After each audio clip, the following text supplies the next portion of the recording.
efaanana gitya nja kuwasa kale lwakuba yokuluzi sijja kudda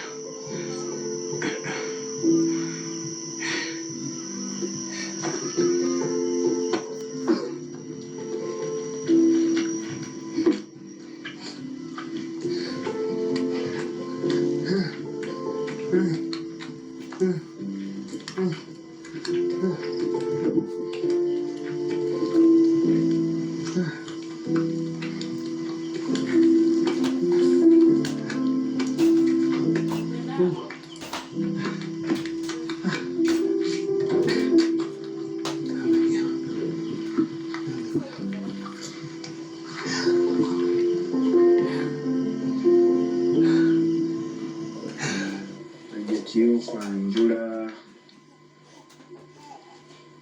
okw'amazzi line Esther wanindese ne ŋŋenda n'ekibubu kyange mpozi of course ni bwe tuba tugenze onyambeko okundaga wali ebintu eyo mu kyalo so that wensobola okugula ebintu byennakola ki byennaleeta ebita nsobole n'okwewonya transport w'okubigula eno mu kibuga olimu sinamazzi g'omwavu nk'omwavu naawe akola mirimu kuzikyereka kutandika kwesirira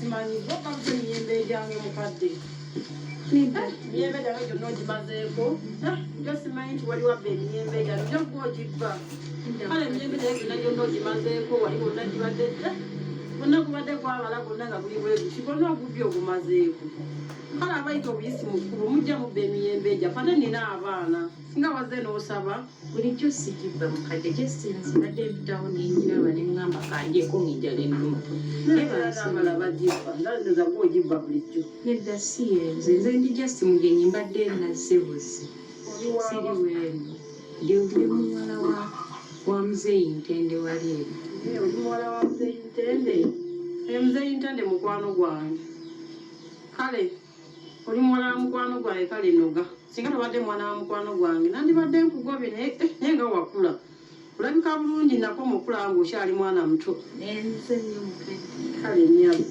nzize bansonyiwe sigenda kuddamu nakusonyiye eddala kuba oli mwana wa mukwano gwange nyanzize nnyo maama bino bijja kummala nnyabo nyanzize maama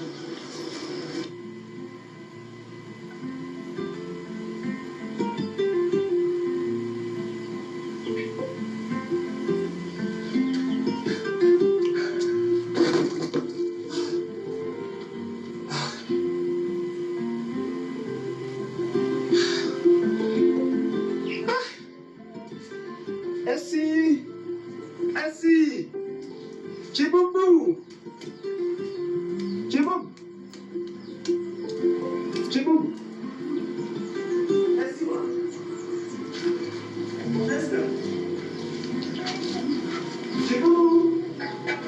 Estelita! Esther! Simanyi yandese.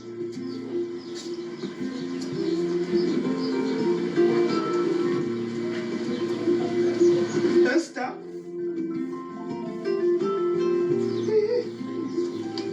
Simanyi yandese omuyisi abantu bazibakolekera mu kyalo ne bakulirayo. Esther! Esther!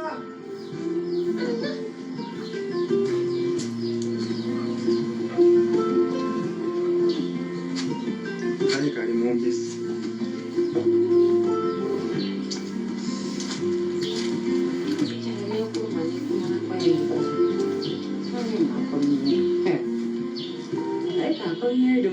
Abirese ndisuubira bireeta ayayirize yonononakuwa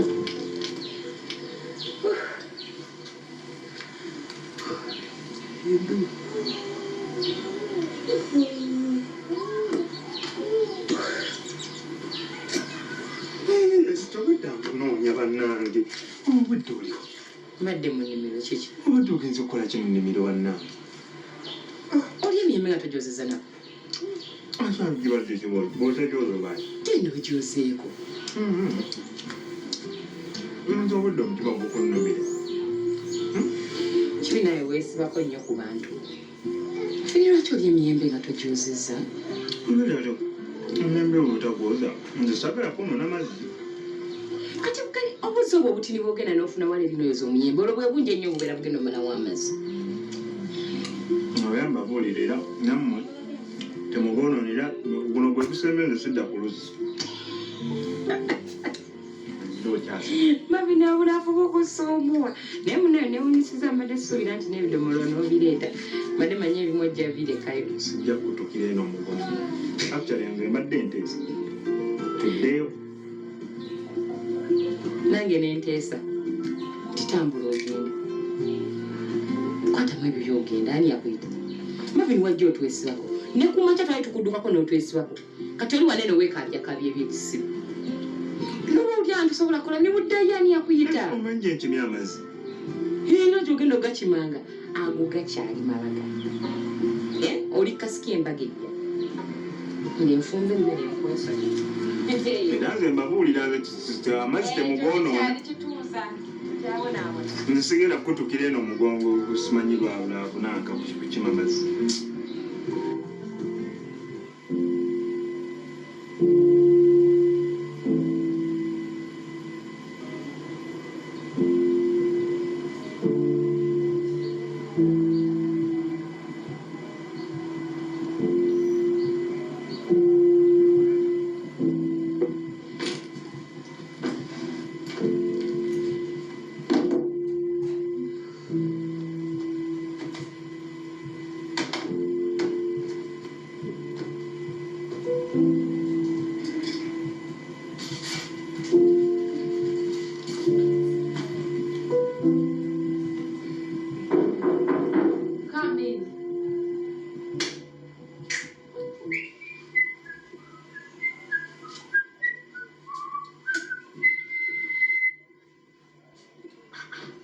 Now, you give me an hug. You know you have to give me a hug. Tina, you know how much I missed you. I think it was a very bad idea that I let you have that leave. But anyway, it's good to see you.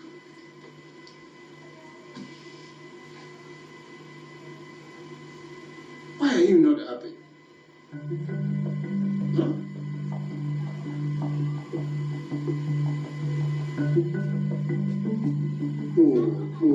Oh my God! How could I not see that? I am very sorry, Tina. I am very, very sorry for your loss. Oh no! Come here. Sorry. May his soul rest in eternal peace. Eh? Sorry. Your father is not dead.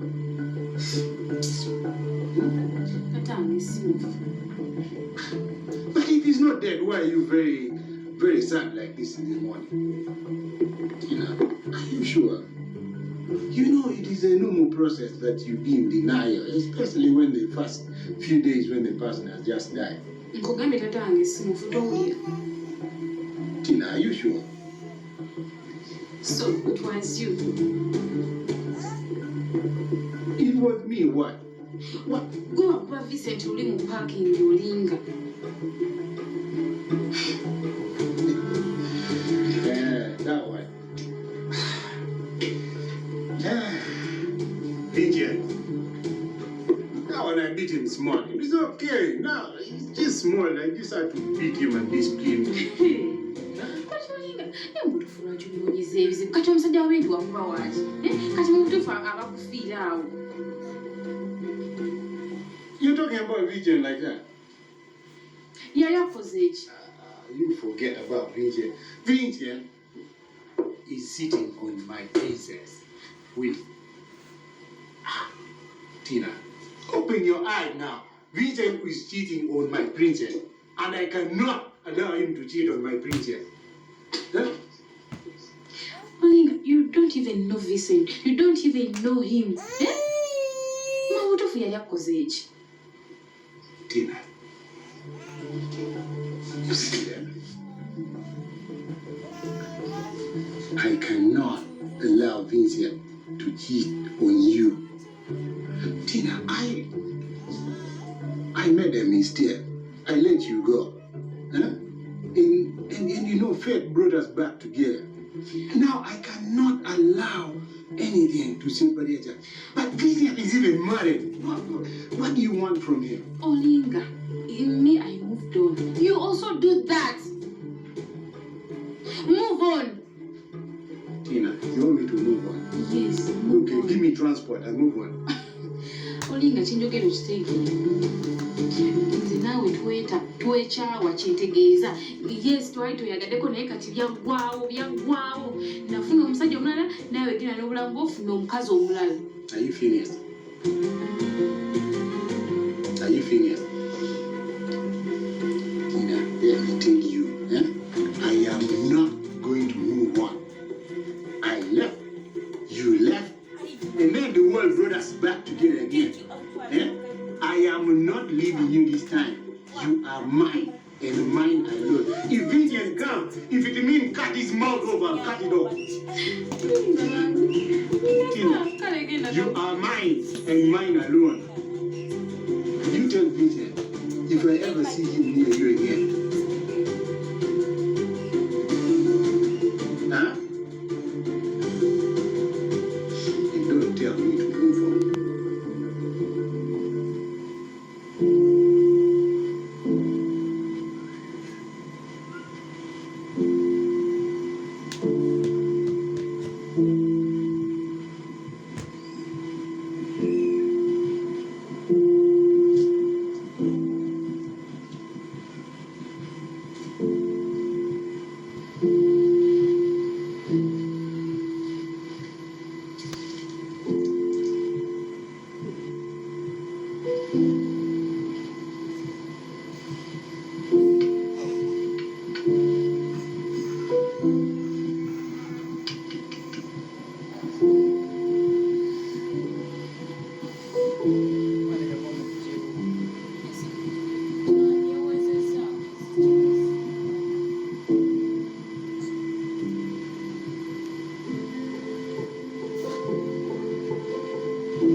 Taata kyokka n'essimu agiggyeeko. Omusajja akikumalako.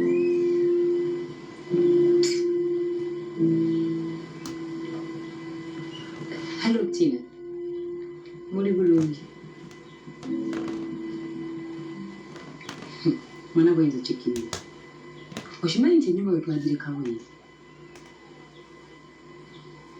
teserekebwangako yadde ebbaati erimu bwe riti. Nze neewuunyizza. Ntuuse nange kye neewuunya. Ntuuse wano tewali yadde n'omuntu n'omu. Ne taata kennyini simulaba. Simanyi kubanga nkubiddeko ne ku simu ye nga teriiko.